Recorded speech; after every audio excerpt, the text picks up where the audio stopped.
ರಾಜಣ್ಣ ಅವರನ್ನ ವಜಾ ಮಾಡಿದ ಬೆನ್ನಲ್ಲೇ ಇದೀಗ ಕ್ಷೇತ್ರದಲ್ಲಿ ಒಂದು ಕಡೆ ಆಕ್ರೋಶ ಭುಗಿಲೆದ್ದಿದೆ. ಆದರೆ ರಾಜಣ್ಣ ಹಾಗೂ ಪುತ್ರ ಬೆಂಗಳೂರಿನಲ್ಲಿ ಠಿಕಾಣಿ ಹೂಡಿದ್ದಾರೆ. ಕಲಾಪಕ್ಕೂ ಬಾರದೆ ನಿವಾಸದಲ್ಲಿ ಇದ್ದಾರೆ ರಾಜಣ್ಣ.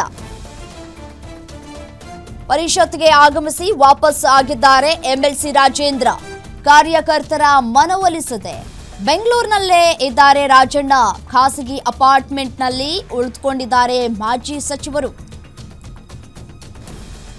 ಒಂದು ಕಡೆ ಎಂಎಲ್ಸಿ ರಾಜೇಂದ್ರ ಅವರು ಸದನದಲ್ಲಿ ಇದ್ರು, ಸದನಕ್ಕೆ ಹೋಗಿದ್ರು. ಸದನದಲ್ಲಿ ರಾಜಣ್ಣ ಅವರ ವಿಚಾರಕ್ಕೆ ಸಂಬಂಧಪಟ್ಟಂತೆ ಪ್ರಸ್ತಾಪಗಳು ಕೂಡ ಆಯಿತು. ಆರ್ ಅಶೋಕ್ ಅವರು ಪ್ರಸ್ತಾಪ ಮಾಡಿದ್ರು, ಯಾಕೆ ಅವರನ್ನು ವಜಾ ಮಾಡಿದ್ದೀರಿ ಅನ್ನುವಂತಹ ಪ್ರಶ್ನೆಗಳು ಕೂಡ ಆಯಿತು. ಅದಕ್ಕೆ ಪ್ರಿಯಾಂಕ್ ಖರ್ಗೆ ಅವರು ಕೂಡ ಮಾತನಾಡಿದ್ರು. ಒಂದು ಕಡೆ ಸುನಿಲ್ ಕುಮಾರ್ ಅವರು ಕೂಡ ಮಾತನಾಡಿದ್ರು.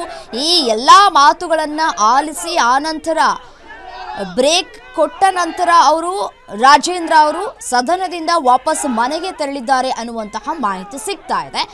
ಒಂದು ಕಡೆ ತುಮಕೂರು ಮಧುಗಿರಿಯಲ್ಲಿ ಆಕ್ರೋಶದ ಕಟ್ಟೆ ಹೊಡ್ತಿದೆ. ಆದರೆ ರಾಜಣ್ಣ ಅವರು ಸೈಲೆಂಟ್ ಆಗಿದ್ದಾರೆ, ರಾಜೇಂದ್ರ ಅವರು ಕೂಡ ಸೈಲೆಂಟ್ ಆಗಿದ್ದಾರೆ.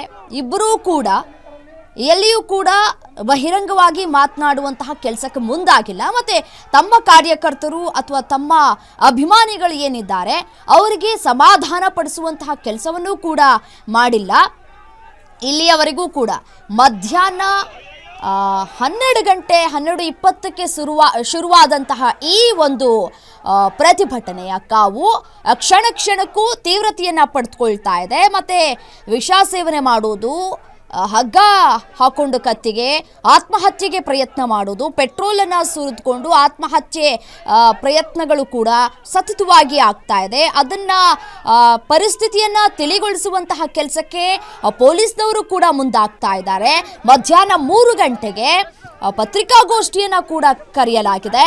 ನಾಳೆ ಪ್ರತಿಭಟನೆಯನ್ನು ಕೂಡ ನಾವು ಮಾಡ್ತೀವಿ, ಪ್ರತಿಭಟನೆಯ ರೂಪುರೇಷೆಗಳ ಕುರಿತು ಚರ್ಚೆಗಳನ್ನು ಕೂಡ ಮಾಡ್ತೀವಿ ಅನ್ನುವಂತಹ ವಿಚಾರಕ್ಕೆ ಸಂಬಂಧಪಟ್ಟಂತೆ ಪತ್ರಿಕಾಗೋಷ್ಠಿಯನ್ನು ಕೂಡ ಕರೆಯಲಾಗಿದೆ 3 ಗಂಟೆಗೆ.